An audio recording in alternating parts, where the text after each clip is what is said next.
You wake up in the morning, tired from the demands of yesterday, with a mind full of worries about what's ahead. You feel overwhelmed by decisions, unsure of where to start. The world outside is moving faster than you can keep up, and you feel stuck in a never-ending cycle of overthinking. Every small choice becomes harder. The noise in your head is louder than ever. But what if there was a way to break free from this? What if you could find peace in the chaos and build the resilience to face life's challenges with confidence? What if I told you that this ancient philosophy practiced by Marcus Aurelius and Seneca holds the key to overcoming this mental paralysis? Stoicism, grounded in timeless principles and backed by modern science, offers simple yet powerful strategies to stop overthinking, embrace small steps toward success, and trust wisely in this fast-paced world.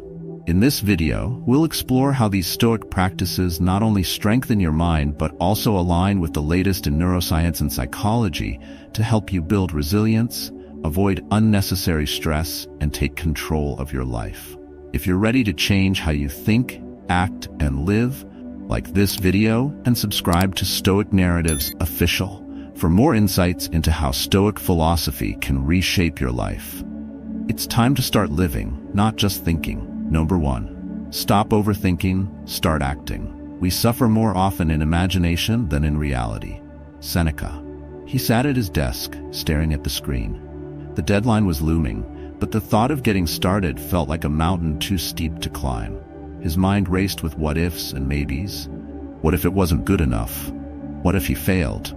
The longer he waited, the more paralyzed he became by the endless loop of overthinking. Each potential decision felt weighty, each possibility overwhelming. This was not an unusual situation for him. It had happened before. He would think himself into a corner, unable to act, caught in the trap of his own thoughts. Procrastination became a shield, a way to avoid the discomfort of uncertainty. The longer he delayed, the worse the anxiety grew, and the closer the deadline crept. But one day, something shifted. Instead of letting the spiral of worry take over, he recalled a lesson from his readings about Stoicism. He remembered how Marcus Aurelius wrote about the importance of taking action, no matter how small, in the face of fear. Stoics didn't shy away from uncertainty. They met it head-on, knowing that overthinking was the enemy of progress. At that moment, he decided to break the cycle. He didn't wait for perfection or the perfect moment. He chose to take the first step, even if it was a small one. He opened a new document, typed the first sentence, and then the next. Slowly but surely, the task didn't seem so overwhelming anymore. It wasn't the big leap that had been daunting, but the imagined distance between where he was and where he wanted to be. The Stoic lesson was clear. Action is the antidote to overthinking. By focusing on what could be done right now, rather than worrying about all the possible outcomes, he was able to move forward. And as he did, the anxiety began to fade. The future, which once seemed so uncertain, was now shaped by the simple act of doing. This is where the 5-second rule comes in. It's a powerful concept that Stoicism naturally supports. Acting before fear can take hold. Whenever doubt creeps in, decide to act within the first 5 seconds. Don't let your mind spiral. Whether it's getting out of bed to start your day or beginning a project you've been putting off, act before the fear or hesitation can take control. Modern neuroscience backs this up. When you're caught in a state of overthinking, your brain's prefrontal cortex, the part that helps you think logically, becomes overwhelmed. It becomes harder to make decisions. But when you take immediate action, even if it's just a small one, you activate a different part of the brain, one that helps you take control and push through uncertainty. This simple shift from thought to action has a direct impact on reducing stress and building resilience. Think about the last time you hesitated to start something important. Was it fear that stopped you? Did your mind run wild with all the potential things that could go wrong? Now imagine how you might have felt had you taken that first step, no matter how small. What could you have achieved if you acted immediately without giving your mind the space to overthink? Stoicism teaches us that fear and hesitation are part of the human experience, but they don't have to dictate our actions. The more we act, the less power our doubts have over us. The lesson isn't to eliminate fear, It's to take action despite it. So, next time you're caught in the trap of overthinking, ask yourself, what's one small action I can take right now to move forward? Whether it's sending that email, starting that workout, or just making a list of what needs to be done, remember that the first step is all it takes to get the momentum going. The next time you're feeling stuck, don't let overthinking paralyze you. Instead, take a deep breath, commit to the first step, and trust that progress is built through action, not through perfect planning or waiting for the right time. Can you relate to this feeling of being trapped by overthinking? What's one thing you can start today to overcome that fear and begin the work that's been waiting for you? Number 2, let go of the wrong people to make room for the right ones. The more we value things outside our control, the less control we have. Epictetus. She had always been the kind of person who tried to make everyone happy. If someone needed support, she was there. If a friend was going through a tough time, she gave them all her energy. Her friends knew her as the one who would drop everything to help, whether it was a listening ear, an encouraging word, or even just running errands. But over time, she began to feel drained. Her energy was being drained by people who didn't appreciate her, people who would ask for her help but never offer any in return. It wasn't that they were bad people. It was just that they didn't respect her time, her boundaries, or the importance of balance in her life. One day, after helping a friend move for the 3rd time in as many months, she realized something. She had been so focused on being there for others, on keeping those relationships alive, that she had completely neglected herself. Her own goals, dreams, and self-care had taken a back seat to the demands of others. She was overwhelmed, exhausted, and worst of all, stuck. And then she remembered a lesson she'd come across in Stoic philosophy. Epictetus had said, "The more we value things outside our control, the less control we have." She realized that by holding on to these relationships, even the ones that drained her, she had been giving away control over her own life. She was valuing the approval and demands of others over her peace of mind, and that was where her problems began. The idea of letting go was difficult at first. After all, who wants to cut ties with people they care about? But as she reflected more deeply, she understood that sometimes relationships, like seasons, come and go. Just as nature doesn't hold on to the leaves forever, she couldn't hold on to people who no longer brought value or positivity to her life. Here's the twist. As soon as she started setting boundaries, something unexpected happened.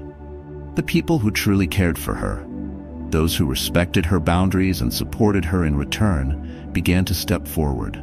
The friendships that had been one-sided for so long started to shift, and she found that by letting go of the wrong people, she made room for those who truly valued her. In the process, she was not only taking control of her life, but also attracting more meaningful relationships. It's funny how we often think that by holding on tightly to everything, we gain more. But in reality, it's the opposite. Letting go doesn't mean giving up.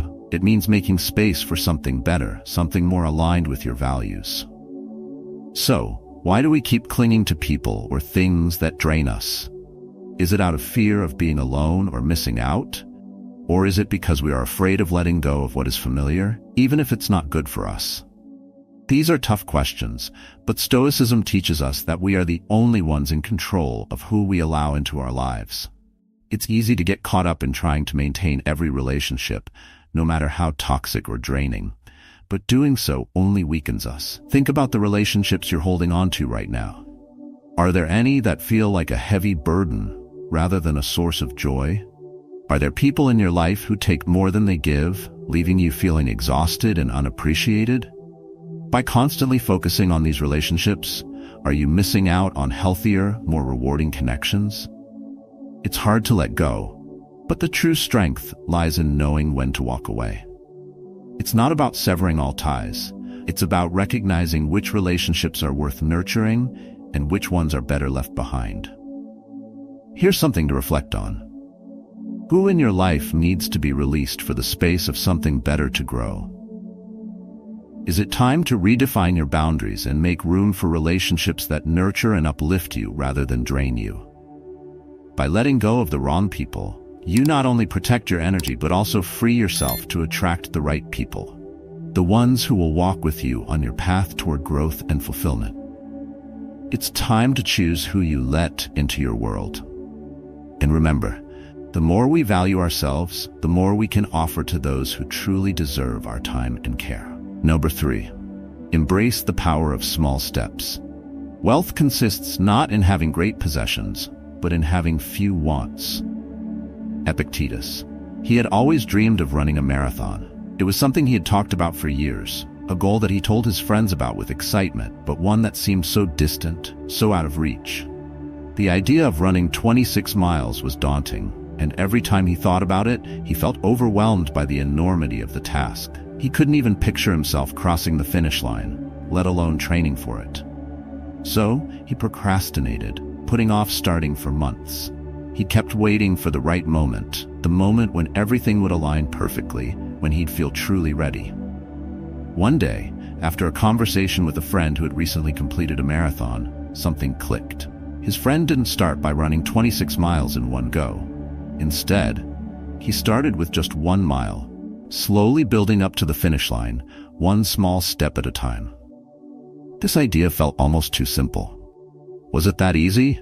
But then it hit him. The key was not in taking a giant leap toward the finish line, but in embracing the power of small steps. He realized that the marathon wasn't a giant mountain to climb all at once. It was a series of smaller hills. He didn't need to run 26 miles today. He just needed to run 1 mile. He didn't need to become an expert overnight. He needed to begin. So he laced up his sneakers, took a deep breath, and ran his first mile. It wasn't fast. It wasn't perfect, but it was a start. And that's all he needed. With each run, he gradually built his endurance, his confidence, and his strength. Slowly, the marathon that once seemed so far away began to feel attainable. And before he knew it, the finish line was within reach. The lesson here? Success doesn't come from perfection. It comes from the courage to take that first step, no matter how small. Stoicism teaches us that we are not required to accomplish everything at once. The Stoic philosophers emphasized progress over perfection, and they understood that growth happens through consistency, not instant success. How often do we hold ourselves back, paralyzed by the thought of a huge, daunting goal? Do we get caught up in thinking that we have to do everything perfectly from the start, only to be discouraged when things don't go as planned? Instead of focusing on the giant leap, Stoicism teaches us to take one small step and trust that, over time, those small actions will add up to something great. Isn't it true that when we think too much about how far we have to go, we lose sight of the progress we've already made? The real question isn't how long the journey is. It's whether you're willing to take the first step, and then the next, and the next. So the next time you're faced with a seemingly impossible task, ask yourself, what's one small step I can take right now to move forward? It doesn't have to be perfect. It just has to be a step. Whether it's writing that first paragraph of a book, making that phone call you've been putting off, or taking the first stride in your fitness journey, every small step counts. We tend to forget that big achievements are made up of countless small actions. The trick is to get started, even if it's just one small step at a time. And with each step, you build momentum that will carry you toward your goal, no matter how far away it feels at the beginning. Reflect on this. What's a goal you've been putting off because it feels too big or overwhelming? What's one tiny action you can take today to get closer to it? The power of small steps lies in their ability to transform the impossible into the possible, one step at a time. Number 4, stop comparing, start living. Don't waste time on what you cannot control. Marcus Aurelius. He was scrolling through his phone as usual. It had become almost an automatic habit, checking social media first thing in the morning. His feed was flooded with images of people living what seemed like perfect lives. Vacations in exotic places, endless fitness transformations, and career milestones that made his achievements feel small in comparison. With every scroll, his inner critic grew louder. Why aren't you doing more? Why aren't you achieving these things? Everyone else is ahead of you. What's wrong with you? The more he compared his life to the curated images on his screen, the more dissatisfied he became. His confidence started to shrink, he began questioning his worth. If others could run marathons, build businesses, and live in beautiful homes, why couldn't he do the same? Wasn't he capable? Then, one evening, after another session of scrolling, he read something that stopped him cold. Don't waste time on what you cannot control. It was a quote from Marcus Aurelius, one of the Stoic philosophers whose teachings had always intrigued him but seemed so far removed from the reality of his daily life. At that moment, something clicked. All these people on social media, he didn't know their struggles, their failures, or the sacrifices they had made. He didn't know what was happening behind the scenes. What he saw wasn't reality. It was a snapshot of one part of their lives, carefully selected and presented to the world. The idea that comparing his behind the scenes to their highlights was unfair to himself suddenly became clear. He decided to take action. Instead of measuring his life against others, he decided to focus on his own path, to live in a way that was true to his values. He stopped trying to keep up with everyone else's timeline and began to honor his own. He set small, achievable goals that were grounded in what he truly cared about, not what social media told him to care about. And over time, something remarkable happened. He began to feel lighter, more focused, and more confident. The noise of comparison began to fade, replaced by a deeper sense of purpose. Isn't it easy to get caught in the trap of comparison? We often see others' successes as evidence of our failure, as if their achievements diminish our worth. But the reality is that comparison steals your joy. It distracts you from your own progress, and most importantly, it takes away your power to live authentically. So why do we do it? Why do we measure our lives by the standards set by others, often without even knowing their true stories? Perhaps it's because we're wired to seek validation and approval from others. We want to belong, to be recognized. But at what cost? When we compare ourselves to others, we give away our happiness. We forget that our worth is not defined by external factors. It's defined by our actions, values, and growth. Consider this. How many times have you compared your success to someone else's, only to feel worse about yourself? How many times have you let someone else's achievements cast a shadow over your own progress? And yet, every time you fall into this trap, you're wasting your energy on something that doesn't serve you. Instead of focusing on what others are doing, why not turn that energy inward and celebrate the progress you've made on your journey? This is where Stoicism comes in. Marcus Aurelius, Epictetus, and Seneca all understood that peace comes from within, not from external validation. They taught us that happiness is not something we find by measuring our lives against others. It's something we cultivate by accepting our path and embracing our growth. They remind us that we can control our actions, but we cannot control what others do.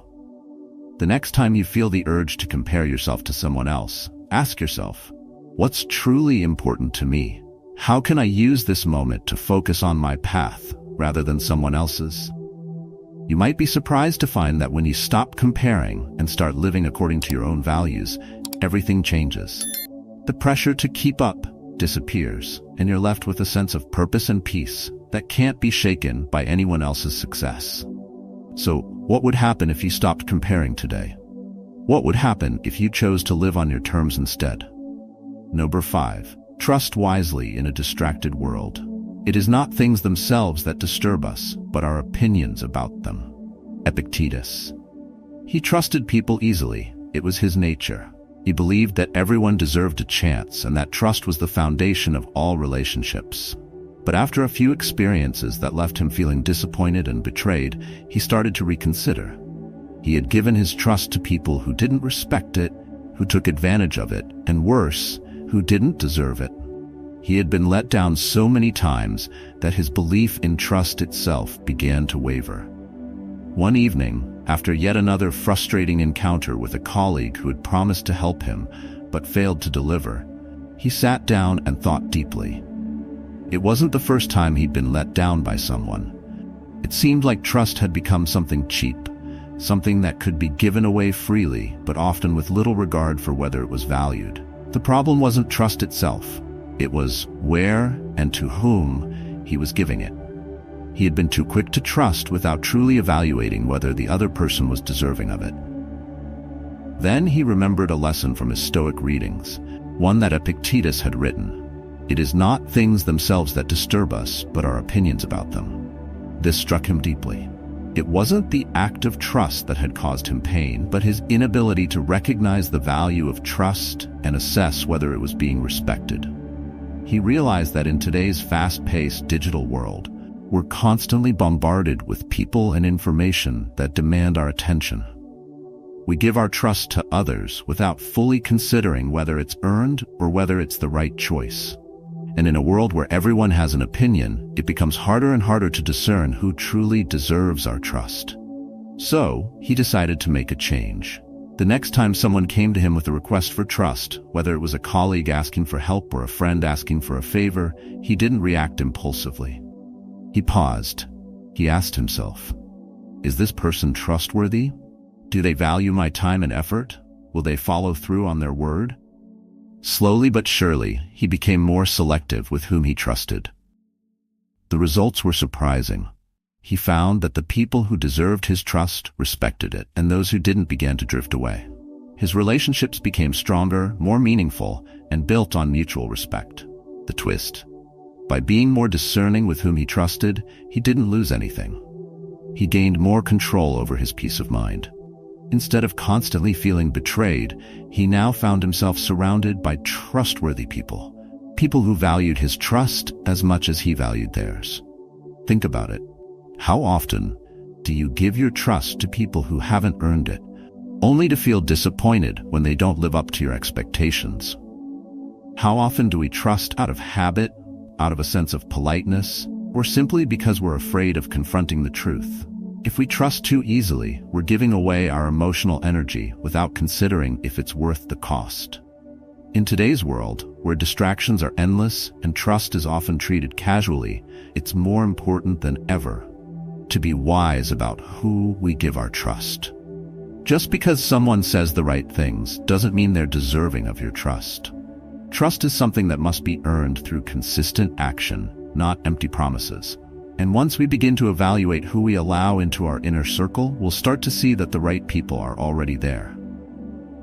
So, here's a question for you. How often do you give your trust away without thinking? How can you apply Stoic principles to be more selective with your trust, ensuring that it's reserved for those who truly deserve it? The next time someone asks for your trust, remember, it's not about being nice. It's about being wise. Trust wisely, and you'll find that your peace of mind becomes far more valuable than any fleeting connection. Number 6, adversity builds strength, not weakness. The greater the difficulty, the more glory in surmounting it. Skillful pilots gain their reputation from storms and tempests. Epictetus. He had always been the kind of person who took the easy route. When things got tough, he avoided confrontation, bypassed challenges, and looked for shortcuts. Life, in his mind, should be smooth, no bumps, no surprises. But, as often happens, life had other plans. His company, once flourishing, began to falter. The economy shifted, clients left, bills piled up, and suddenly, the man who had been cruising along in comfort found himself staring at a wall of adversity. He felt the weight of it, each problem bigger than the last, each setback a blow to his pride. The easy life he once enjoyed had been replaced with sleepless nights, uncertainty, and the relentless pressure to find a solution. He felt weak. He felt like giving up. Why keep fighting against the tide when it seemed everything was stacked against him? But then, one night, after hours of staring at the ceiling, he remembered a lesson from Stoicism. The greater the difficulty, the more glory in surmounting it. It struck him like a lightning bolt. What if this struggle wasn't meant to defeat him? What if instead it was meant to build him into something stronger? What if adversity wasn't a sign of weakness, but a challenge to rise, to grow, and to become resilient in ways he'd never imagined? With this new perspective, he decided to change his approach. He stopped seeing the obstacles as insurmountable. Instead, he saw them as opportunities to build strength. He began to embrace the challenges, step by step. Instead of avoiding the tough conversations, he had them. Instead of shrinking from the pressure, he took ownership. Every setback became a lesson, every difficulty a chance to prove to himself that he could endure. It wasn't easy. Some days it felt like he was failing again and again. But with every failure, he learned more. Slowly, his business began to turn around. Not because he found an easy way out, but because he had learned how to face adversity head-on, with courage and a calm mind. Here's the twist. The more he embraced adversity, the stronger he became. The more he leaned into the discomfort, the more he grew, not just in his business, but as a person.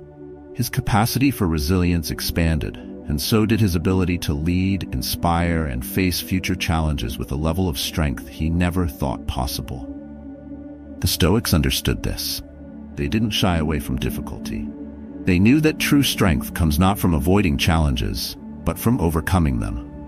Life is full of obstacles, and it's easy to feel like we're being crushed by them. But every time we face adversity and continue moving forward, we're building muscles that strengthen our character and our resolve. Think about your own life. How often do you shy away from challenges because you're afraid of failing? Do you see obstacles as signs of weakness or as opportunities to grow? The reality is that we often become stronger in our struggles. The times when things are toughest are often the moments when we learn the most about who we truly are and what we're capable of. In the modern world, adversity is often seen as something to avoid, but Stoicism teaches us that it's exactly what we need to grow. Just like a muscle that gets stronger with resistance, our minds and spirits are strengthened through the challenges we face. Here's a question to reflect on. What challenges are you facing right now that you can embrace instead of avoiding? How can you turn the adversity in your life into a lesson, an opportunity to build your resilience? Next time you're confronted with difficulty, remember, it's not the obstacle that defines you, it's how you respond to it. The tougher the road, the stronger you'll become. And that strength will carry you forward, not only in the face of this challenge, but in every challenge that lies ahead. The more adversity you face, the more you will grow. And that growth is your true glory. Number 7. Discipline over motivation. What we do now echoes in eternity. Marcus Aurelius. He had always relied on motivation to get things done. It made sense to him. After all, when he felt motivated, he could do anything. He'd tackle tasks, push through challenges, and feel unstoppable. But as time passed, something started to change. The motivation that once fueled him began to fade, and suddenly he found himself stuck. The projects he once felt passionate about seemed daunting. The routines he had built fell apart. He kept waiting for that spark of inspiration to return, but it didn't. One day, after weeks of procrastination, he was feeling frustrated. He was tired of feeling like he was waiting for motivation to magically appear. So he did something different. He decided to push forward without waiting for motivation to show up. He made a plan. He set small goals, and regardless of how he felt, he followed through. That day, he wrote one paragraph of the article he had been putting off. The next day, he made one phone call that had been hanging over his head. The twist: it wasn't the magic of motivation that made the difference. It was the power of discipline. As he stuck to his small, consistent actions, he realized that the more he showed up, the more progress he made. Motivation came and went, but discipline didn't. It was there every day, whether he felt like it or not. In the Stoic view, motivation is fleeting. It's like the weather, sometimes sunny, sometimes cloudy. But discipline is a choice.